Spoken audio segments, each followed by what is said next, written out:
días. Gracias a las compañeras y a los compañeros de los medios por estar aquí, por esta invitación. Sabemos que la reforma energética llama la atención de todos los medios en estos días. Entonces, sobre todo y especialmente agradecer la presencia de ustedes el día de hoy. Vamos a informarles, a explicar un poco acerca de la actualización del caso de Digno Ochoa. El caso de Digno Ochoa, que ya muchas de ustedes conocen. La abogada defensora de derechos humanos fue asesinada el 19 de octubre de 2001. Y durante todos estos casi 12 años, la familia de Digna, la familia Ochoa y Plácido, en compañía de diversos grupos de abogados, en esta ocasión llevamos casi 3 más de 3 años nosotros como Asociación Nacional de Abogados Democráticos, acompañando la defensa y litigio del caso de Digno Ochoa, ahora ante la Comisión Interamericana de Derechos Humanos. Teníamos contemplado que el hermano de Digna, Jesús Ochoa, estuviera en esta ocasión aquí con nosotros. Venía para acá, pero por un asunto del automóvil en el que venía con uno de los compañeros, se descompuso y bueno, ya se quedó varado ahí a la mitad del camino. Lo tenemos con enlace vía telefónica.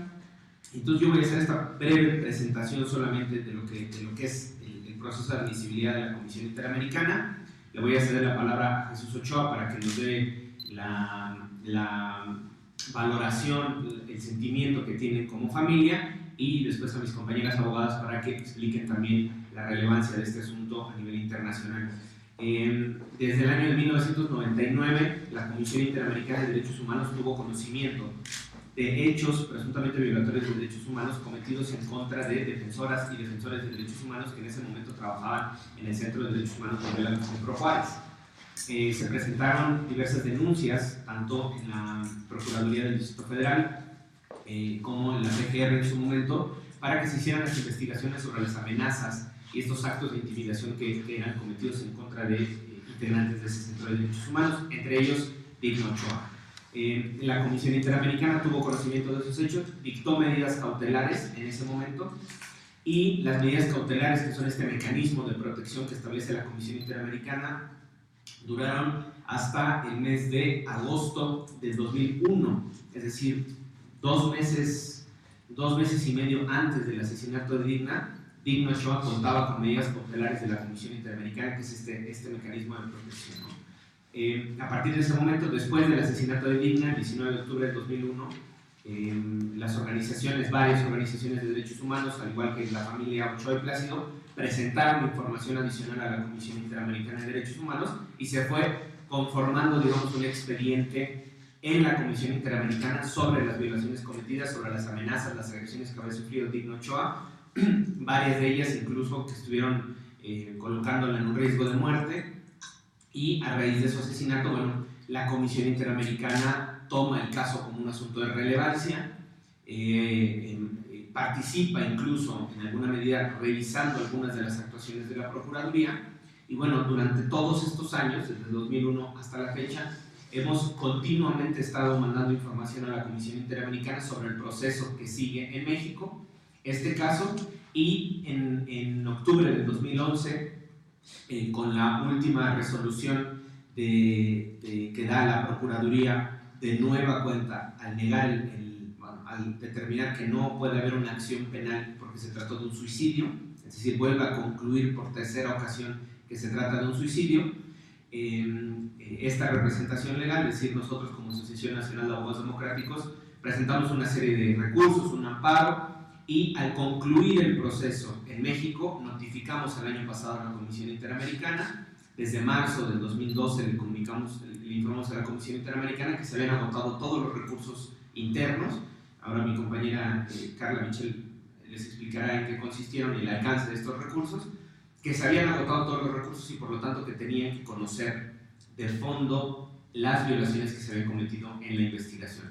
Afortunadamente, el 16 de julio de este año nos notifica la Comisión Interamericana que el caso ha sido admitido, porque se pueden configurar presuntas violaciones a los artículos 5, 8 y 25 de la Convención Americana de Derechos Humanos, y que ello abre un proceso de litigio ahora formalmente, siendo moderado, siendo liderado por la Comisión Interamericana, un litigio frente al Estado mexicano, la familia, la Asociación Nacional de Abogados Democráticos, el Centro por el Derecho y la Justicia Internacional, CEGIL, con sede en Costa Rica, somos peticionarios del caso, y entre las tres, digamos, grupos, entre las dos organizaciones y la familia, estaremos llevando ahora este nuevo litigio en la Comisión Interamericana.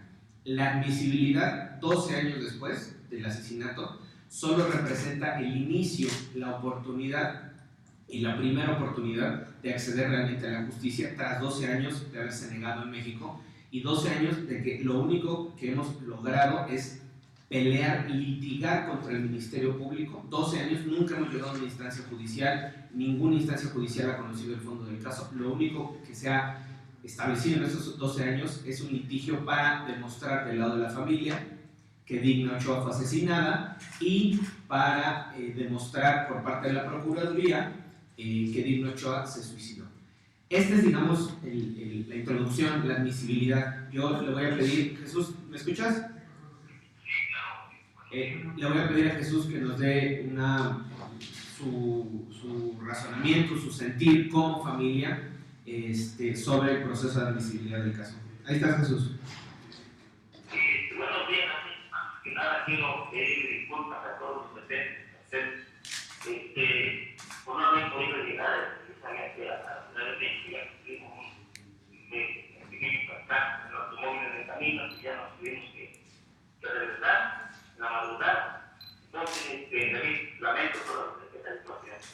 Más que nada, mira, quiero, pues, estamos nosotros en la familia participativos y nos enteraron de seguir sobre la necesidad del caso de la Comisión Interamericana.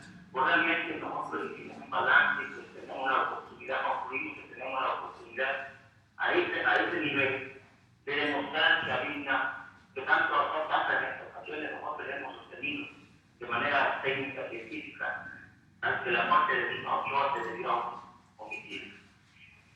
Vamos a tener la oportunidad de limpiar sin más su trabajo y el nombre de Digna Ochoa. Tanto han hablado la Procuraduría durante casi 12 años. Que se haya acercado a ese nivel, tenemos la oportunidad de demostrarle precisamente a la opinión pública, a los medios de comunicación, que nuestra hipótesis del homicidio no estaba errada, ya que nosotros precisamente trabajamos en cuestiones técnicas y científicas. Desafortunadamente, la decisión en la Procuraduría Capitalina, más que jurídica, fue política. Hoy la familia estamos convencidos de que a nivel internacional vamos a demostrar de manera tajante que el homicidio cometido en contra de mi familia. Sí. Entonces, nada más, Jesús, un poco la parte que representa para la familia, digamos, esta oportunidad de estar en la Comisión Interamericana, de que el caso se haya admitido.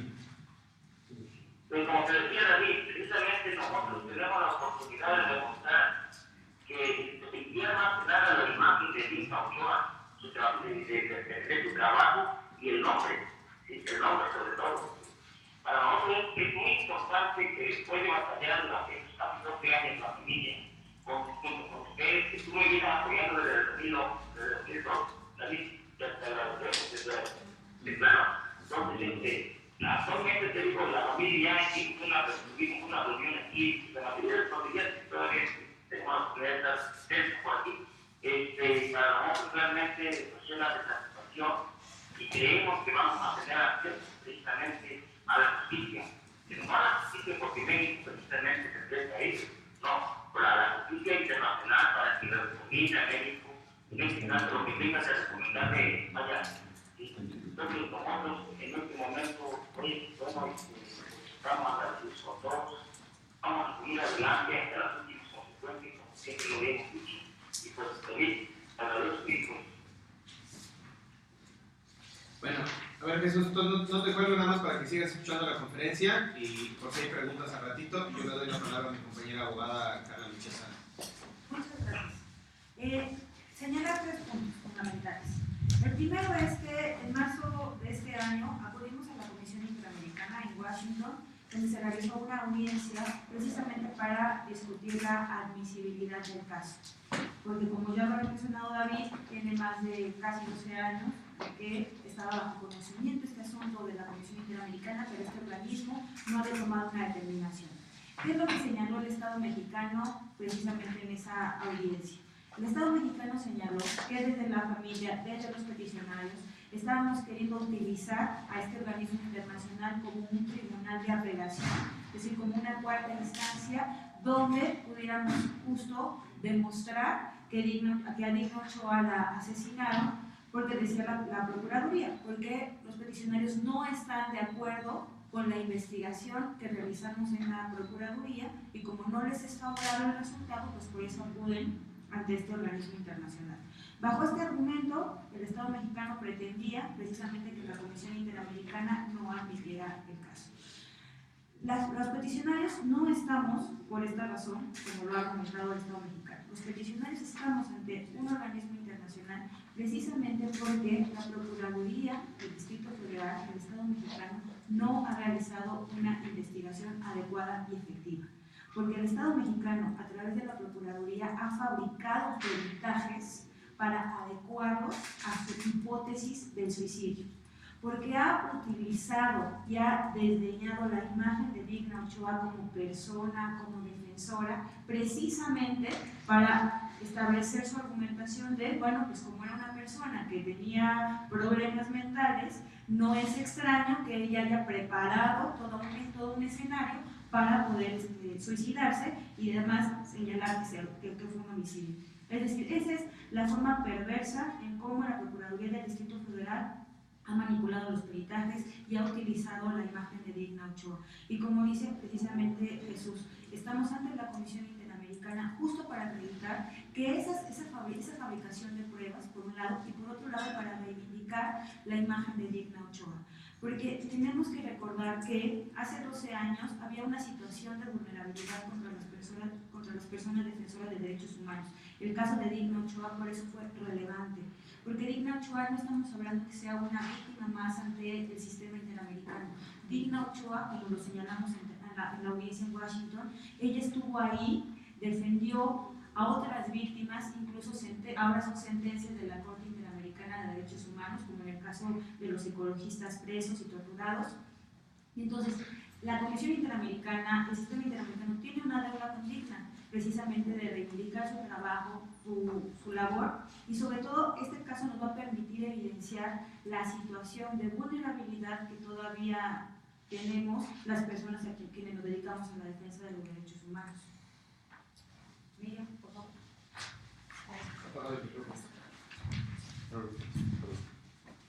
Gracias. Bien, también es importante destacar que hasta esta fecha tenemos alrededor de 70 defensores y defensoras de derechos humanos que han sido asesinados en México.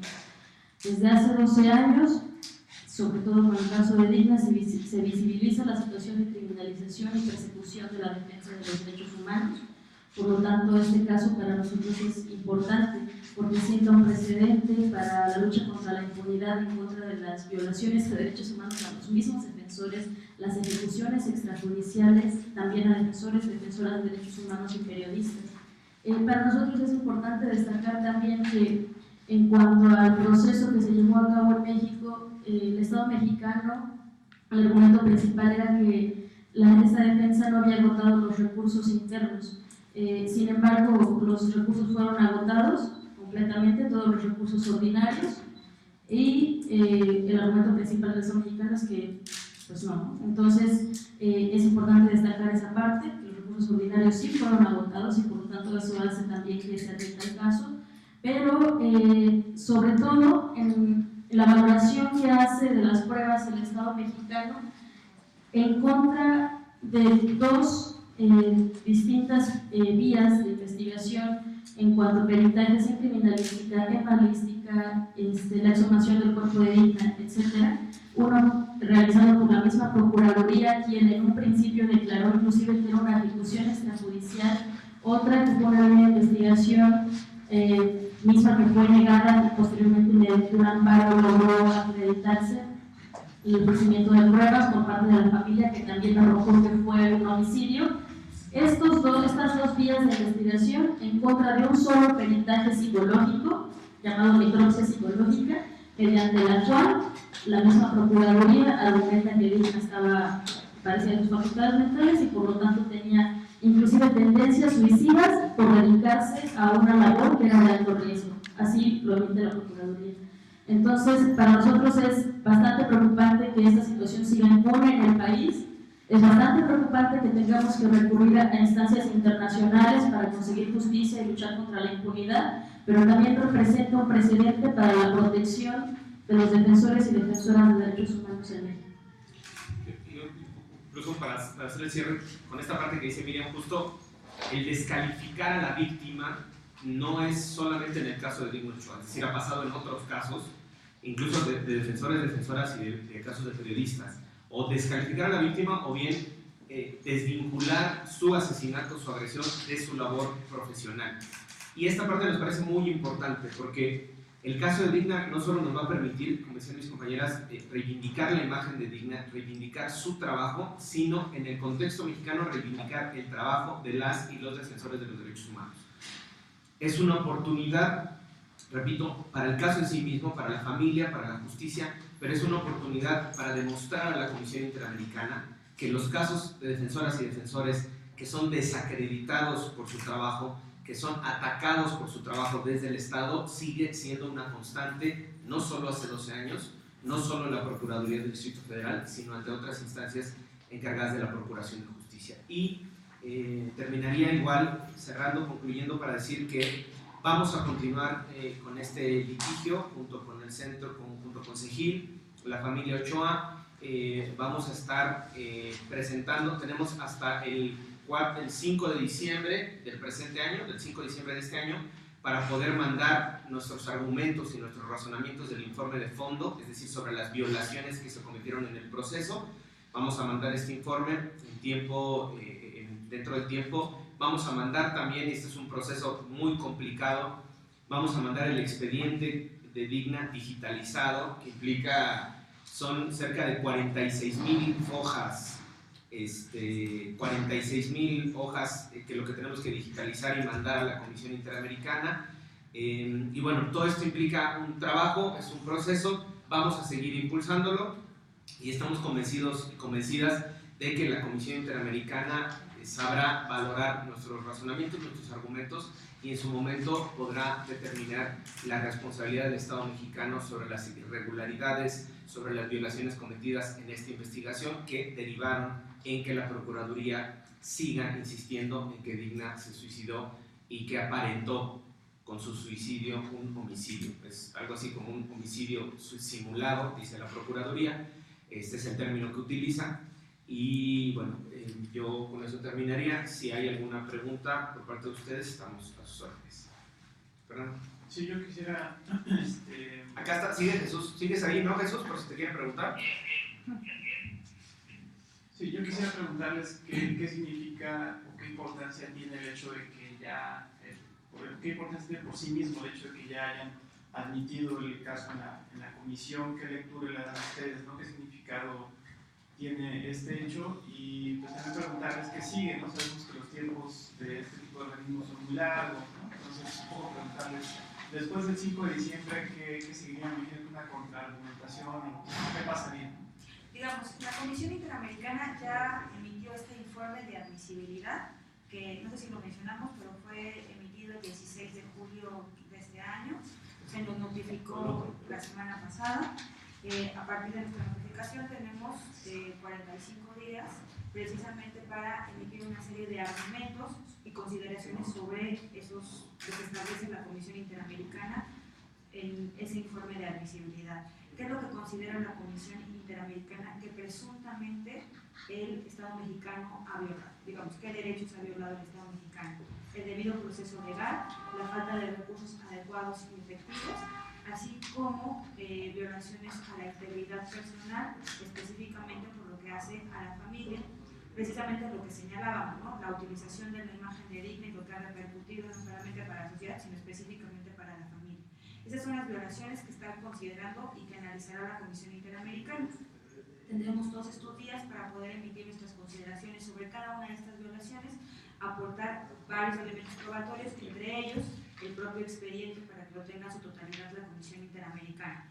Efectivamente, después de emitir este informe, el Estado mexicano va a tener la oportunidad también de emitir su propio informe y de argumentar el por qué considera que no ha violado derechos humanos, y entonces, bueno, ahí será todo un intercambio, digo, epistolar, de comunicaciones entre el Estado mexicano y los peticionarios. Finalmente, la Comisión Interamericana en algún momento tendrá que emitir un informe que va a ser de carácter confidencial, donde determine si existieron o no violaciones a derechos humanos, y finalmente, si el Estado mexicano no cumple recomendaciones establecidas en este informe, podrá tomar la decisión de elevar el caso a la Corte Interamericana o no. Entonces, digamos que, por supuesto, el informe de admisibilidad apenas es un inicio de un largo proceso. Lo cierto es que después de 12 años, precisamente donde el Estado mexicano a través de la Procuraduría ha emitido una serie de información, ha aportado una serie de elementos a la Comisión, a pesar de todo esto, la Comisión ha valorado ampliamente y ha considerado que el Estado no ha acreditado en su totalidad que efectivamente la investigación haya sido adecuada y efectiva. Recordemos que en el caso de Digna Ochoa, precisamente por la relevancia en el 2001, fue un escándalo internacional, se nombró y se conformó una fiscalía especializada para investigar este caso. Es decir, no estamos diciendo que el Estado mexicano no haya hecho nada, porque la Procuraduría simplemente le haya olvidado el caso, no haya agarrado el expediente y le haya dejado en un cajón. No estamos diciendo eso. El tema es que con todos esos recursos que implementó el Estado mexicano, esa investigación nunca fue adecuada y efectiva, porque precisamente sirvió para fabricar una serie de peritajes, y eso es lo que va a analizar la Comisión Interamericana. Entonces, el hecho de que se haya admitido, eso va a ser relevante, precisamente porque a pesar de esos recursos que ha puesto sobre la mesa la Procuraduría, no ha logrado demostrar que su investigación ha sido adecuada y efectiva. Y por otro lado, como ya lo he mencionado, en términos del actual contexto mexicano sobre la vulnerabilidad de la situación de las defensoras y defensores de derechos humanos, este caso precisamente podrá evidenciar precisamente eso, de cómo cuando las defensoras llegamos a denunciar ante la Procuraduría o ante otra instancia, se nos cuestiona nuestra vida personal, nuestro estado emocional, lo psicológico, entonces, sexual incluso. Entonces será importante justo que se analicen todos estos elementos a la luz de la Comisión Interamericana. Ay, perdona más, se me olvidaba. Hay otro elemento político importante que hay que resaltar. Es que la última resolución del caso de Digna, del 2011, quien determina esa última resolución es el hoy jefe de gobierno de la Ciudad de México. Es decir, cuando él era procurador, él autoriza esa última determinación del suicidio. Y es una valoración interesante en términos políticos porque hoy es jefe de gobierno de la ciudad. Entonces, obviamente la defensa que hacía la Procuraduría en la audiencia más reciente en marzo en la Comisión Interamericana tenía esta defensa política, obviamente, para respaldar las decisiones que en su momento tomó el antes procurador y ahora jefe de gobierno. Sí, exacto. Y el ex candidato presidencial Andrés Manuel, y digo así como la cadenita para atrás, ¿no? No sé si hay alguna otra pregunta. Insistí un poco finalmente, ¿cuál es el objetivo final que buscan? También incluso para Jesús Ochoa, ¿cuál es el objetivo final? ¿A dónde quieren llegar? A ver, Jesús, ¿oíste la pregunta? Sí. ¿Cuál es el objetivo final? A ver. Pues nosotros en este caso, nuestro objetivo es demostrar ante la opinión pública que teníamos nosotros la razón a sostener precisamente la hipótesis del homicidio. Incluso me comprometo públicamente, ¿sí? Me comprometo públicamente que una vez demostrado el homicidio en contra de Digna Ochoa, si un servidor hará público el nombre de la persona que asesinó a mi hermano. Tenemos el nombre y la ubicación. Sí, te escucharon. Olvidamos que me quedé. Me sorprendiste con esa declaración que no teníamos pactada, pero bueno, ya escucharon a Jesús, ¿no? El mensaje es claro, o sea, lo que queremos es demostrar estas violaciones, ¿no? O sea, las violaciones implícitamente demuestran que a Digna la asesinaron.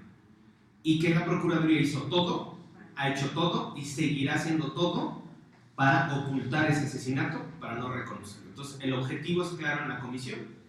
Yo pensaría que son dos. En cuanto al acceso a la justicia, que es esta parte de mostrar que las violaciones que se cometieron iban tendientes a ocultar el homicidio y por lo tanto a proteger a los asesinos, nos atreveríamos a decirlo. Y el segundo, que ya lo comentaba Miriam, que es la reivindicación de la imagen de Digna, de su trabajo, de su vida, de su historia, y la reivindicación del trabajo de las y los defensores de derechos humanos. Esos serían los dos objetivos máximos que tendríamos en este litigio. Ustedes ya están asegurando que estas autoridades estaban protegiendo prácticamente a los asesinos. ¿Con qué afán? ¿Qué es lo que buscaban esas autoridades? Mira, ahí nosotros no podríamos establecer el objetivo para el cual lo hicieron. En lo que sí nos queda claro, y eso estamos convencidos porque conocemos perfectamente el expediente, es que se desvió la investigación para proteger a los asesinos. O sea, eso nos queda claro. O sea, la investigación iba tendiente a Guerrero, ¿no? Era la principal línea de investigación, a vínculos entre Rogaciano Alba, que es uno de los caciques, era uno de los caciques en la zona de Petatlán, hoy está en el penal de Puente Grande, acusado de ser el enlace del cártel de Sinaloa en Guerrero, que controlaba una zona del cártel de Sinaloa en Guerrero, y que justo tenía un control territorial dentro del cual entraban las maderas preciosas, los bosques, que era uno de los casos que estaba Digna litigando y defendiendo, es decir, acompañando la defensa de los bosques que estaban dentro del control territorial de Rogaciano, que a su vez le trabajaba al cártel de Sinaloa, y Rogaciano ha estado establecido claramente también que tenía vínculos directos con el ejército en ese momento, que estaba presente en la zona, y que tenían una especie de acuerdo, ¿no?, para proteger los intereses de Rogaciano y por lo tanto del cártel. Cuando las investigaciones se acercan a Rogaciano, cuando las investigaciones de la Procuraduría empiezan a ligar a Rogaciano con la presencia del ejército, 2 semanas después la investigación gira y empiezan a construir Digna tenía problemas sexuales, Digna tenía problemas dentales, Digna tenía problemas psicológicos, Digna tenía un novio que le hacía y que le decía, y empezaron a sacar todo, a rascarle todo esto. Es que hace 10 años se peleó con la mamá y por lo tanto hubo un desvínculo familiar, por lo tanto generó una afectación psicológica. Esta construcción empieza a partir de que se centra la investigación sobre Rogaciano Alba y su relación con los militares en ese momento que tenían presencia del 19º Batallón de Infantería en el estado de Guerrero. ¿Por qué lo hace la Procuraduría? No tenemos el leitmotiv, la motivación. Lo que sí estamos seguros, y eso lo podemos afirmar, es que a partir de que se vincula y se dirige la investigación ahí, es cuando cambia toda la investigación, se da un giro y se va en otro sentido para construir esta tesis del suicidio.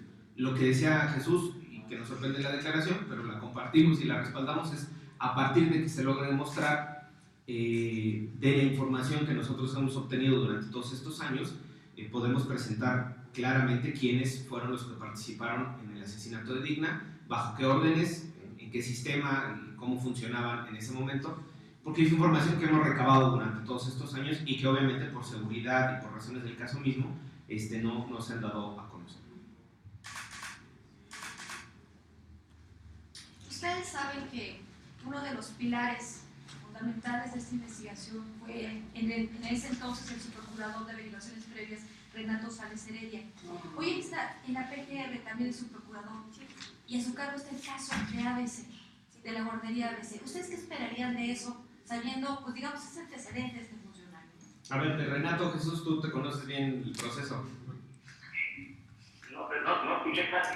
Que Renato Sales estuvo participando en una parte de la investigación y ahora es subprocurador de PGR. ¿Cuál es tu opinión, digamos, o cuál es sobre la actuación que tuvo Renato y ahora que está en PGR? Una actuación pésima totalmente, fue el del desvío de homicidio hacia suicidio. Precisamente en el 2001, a mediados de diciembre, nos reunimos con los abogados en aquel entonces. Y un servidor, precisamente la PJ, y él nos hizo saber en ese entonces, cuando apenas acababa de tomar el caso, 8 días antes, que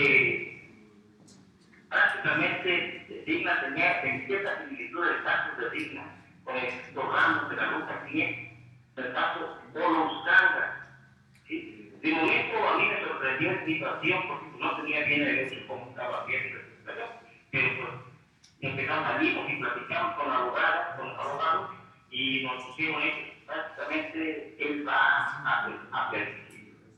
Fue precisamente Renato Sales Heredia quien empezó a trabajar en el suicidio y le continuó precisamente la licenciada Margarita Guerra del Senado.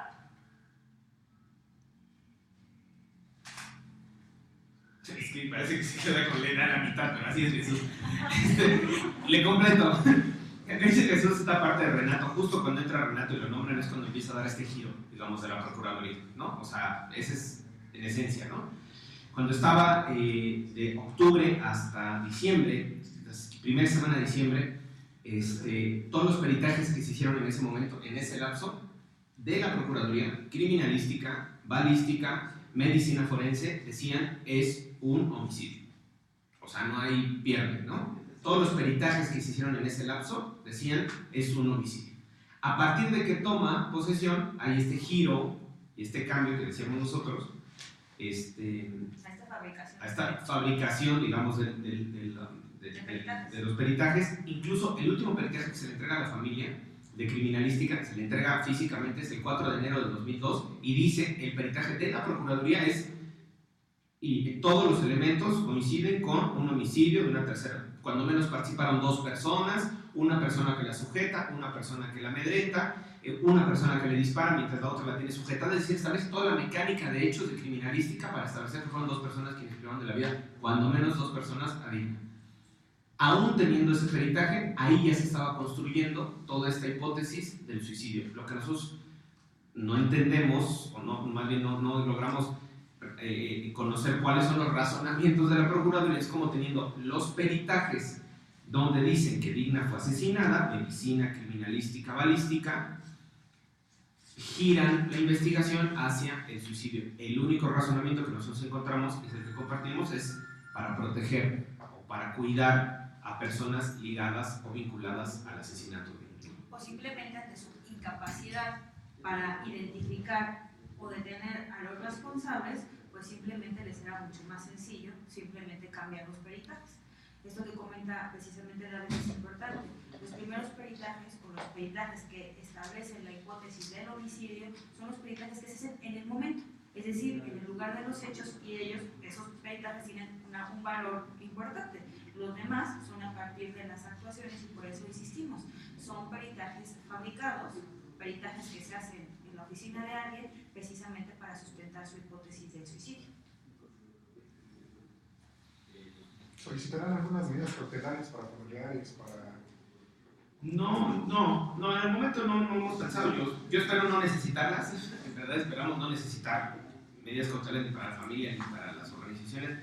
El caso tiene una relevancia, el caso tiene una presión, y creemos que es importante que se sepa en qué estado está, y justo que establezcamos el escrutinio claro, público, directo, la crítica a las autoridades, al gobierno del Distrito Federal, a la actuación que ha tenido en este caso.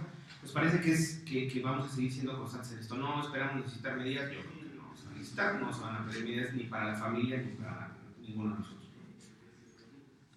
Muchas gracias otra vez a todas y todos ustedes. Gracias, Jesús, despídete. Bueno, gracias, David, que estés bien. Órale.